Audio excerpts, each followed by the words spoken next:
Hello दोस्तों, स्वागत है आपका इस वीडियो सीरीज में जिसमें हम सी लैंग्वेज के बारे में बात कर रहे हैं। इससे पहले हमारे सी लैंग्वेज के जो वीडियो हैं उनमें हमने लैंग्वेज और लैंग्वेज के टाइप के बारे में बात की है। आज का हमारा जो सेशन रहेगा उसमें हम हिस्टोरिकल डेवलपमेंट ऑफ सी के बारे में बात करेंगे। तो शुरू करते हैं आज का सेशन।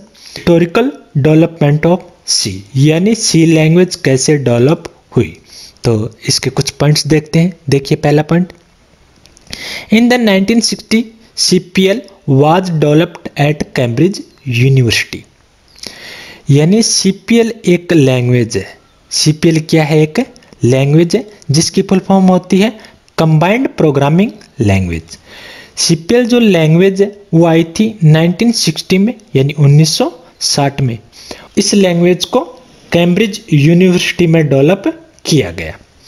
नेक्स्ट पॉइंट देखिए, लेटर ऑन BCPL यानी CPL के बाद में एक लैंग्वेज आई जिसका नाम है BCPL। BCPL की फुल फॉर्म होती है basic combined programming language. BCPL language को डेवलप किया गया मार्टिन रिचर्ड्स के द्वारा। किसके द्वारा? मार्टिन रिचर्ड्स के द्वारा। और इस लैंग्वेज को भी कहाँ पर डेवलप किया गया? कैम्ब्रिज यूनिवर्सिटी में। ओके, नेक्स्ट पॉइंट देखिए, a new language called B यानी एक लैंग्वेज आई नई जिसका नाम क्या है? बी। और बी लैंग्वेज को किसने डेवलप किया? केन थॉम्पसन ने। ओके, नेक्स्ट पॉइंट देखिए, in 1972 Dennis Ritchie inherited the features of B and BCPL। देखिए, डेनिस रिची के द्वारा 1972 में बी और BCPL लैंग्वेज की कुछ विशेषताएं ली। कौन कौन सी लैंग्वेज की? बी की और BCPL की विशेषताएं ली और इन विशेषताओं में कुछ नए फीचर्स ऐड किए, यानी नई विशेषताएं ऐड की और एक नई लैंग्वेज डेवलप की जिसका नाम क्या है? सी लैंग्वेज।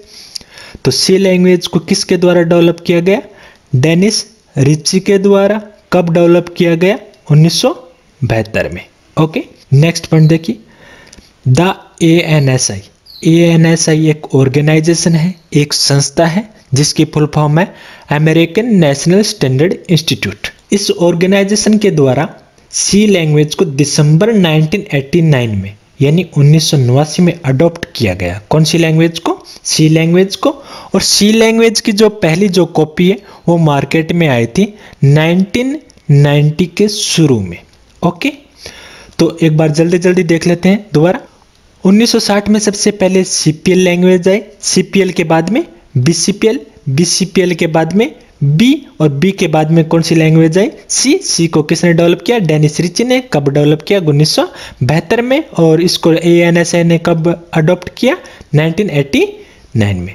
ओके, तो यहाँ पर हमारे जितने भी पॉइंट हैं वो सारे हमारे C लैंग्वेज कैसे डेवलप हुई इसके बारे में इंडिकेट करते हैं। C लैंग्वेज, यहाँ पर सी लैंग्वेज से रिलेटेड कुछ पॉइंट्स दिए हुए हैं तो उनको डिटेल में देखते हैं। First point, C is a programming language developed at and T Bell laboratory of USA in 1972। यानी सी हमारी एक प्रोग्रामिंग लैंग्वेज है जिसको USA की at and T Bell laboratory में 1972 में डेवलप किया गया। कब डेवलप किया गया?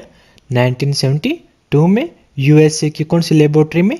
Eight and T Bell laboratory. Okay, आगे देखिए, it was designed and written by Dennis Ritchie. यानी सी लैंग्वेज को किसके द्वारा डिजाइन यानी डेवलप किया गया? डेनिस रिची के द्वारा। ओके, आगे देखिए, C is a general purpose programming language. C क्या है? एक जनरल पर्पज प्रोग्रामिंग लैंग्वेज है। Okay, next point, C as a structured और प्रोसीजरल प्रोग्रामिंग लैंग्वेज। यानी सी को हम जनरल पर्पज, स्ट्रक्चर्ड या प्रोसीजर लैंग्वेज भी बोल सकते हैं। अब हमें ये देखना है कि स्ट्रक्चर्ड का और प्रोसीजरल का क्या मतलब होता है। तो पहले बात कर रहे हैं स्ट्रक्चर की। देखिए, C is a structured programming language in the sense that we can break the program into parts using functions so it is easy to understand and modify. देखिए, यानी सी लैंग्वेज में जब हम कोई प्रोग्राम बनाते हैं, उस प्रोग्राम को यदि ब्रेक करके छोटे छोटे पार्ट में डिवाइड कर लिया जाता है तो उस फैसिलिटी को हम लोग फंक्शन बोलते हैं। वैसे इस फंक्शन के बारे में हम लोग डिटेल में आगे पढ़ेंगे। तो सी लैंग्वेज में जब किसी भी प्रोग्राम को ब्रेक करके छोटे छोटे पार्ट में डिवाइड कर लिया जाता है तो उन पार्ट में हम आसानी से किसी भी प्रकार का मॉडिफाई, यानी उसमें कोई एरर वगैरह है तो उसको हम आसानी से चेंज कर सकते हैं और उस पार्ट को हम आसानी से समझ सकते हैं। तो स्ट्रक्चर का मतलब ये है कि किसी भी सी लैंग्वेज के प्रोग्राम को छोटे छोटे पार्ट में डिवाइड करना ही क्या कहलाता है, स्ट्रक्चर्ड प्रोग्रामिंग कहलाता है। ओके, अब देखिए procedure. In a procedure language like C, step by step predefined instructions are carried out. यानी हमारी जो ये सी लैंग्वेज है, इस सी लैंग्वेज में पहले से ही निर्धारित कुछ इंस्ट्रक्शन यानी निर्देश होते हैं। उन इंस्ट्रक्शन को फॉलो करते हुए ही हमें सी लैंग्वेज की प्रोग्रामिंग यानी कोडिंग करनी होती है। तो उन इंस्ट्रक्शन को स्टेप बाय स्टेप लिखना ही क्या कहलाता है, प्रोसीजरल कहलाता है। ओके, आगे देखिए। C as a mid level programming language. Mid level का मतलब ये है कि हमारी ये जो सी लैंग्वेज है, इस सी लैंग्वेज के अंदर लो लेवल और हाई लेवल लैंग्वेज दोनों के गुण पाए जाते हैं। वैसे हम लो लेवल और हाई लेवल लैंग्वेज को डिटेल में देख चुके हैं। तो सी लैंग्वेज में किस किस के गुण पाए जाते हैं, लो लेवल लैंग्वेज के और हाई लेवल लैंग्वेज दोनों के गुण पाए जाते हैं। इस कारण सी लैंग्वेज को कौन सी लैंग्वेज बोला गया है, मिड लेवल प्रोग्रामिंग लैंग्वेज बोला गया है। नेक्स्ट वीडियो में हम लोग बात करेंगे सी टोकन्स के बारे में। ओके, यदि किसी भी प्रकार की कोई क्वेरी या क्वेश्चंस हो तो आप लोग मेल कर सकते हैं या कमेंट बॉक्स में टाइप कर सकते हैं। वीडियो देखने के लिए आप लोगों का धन्यवाद।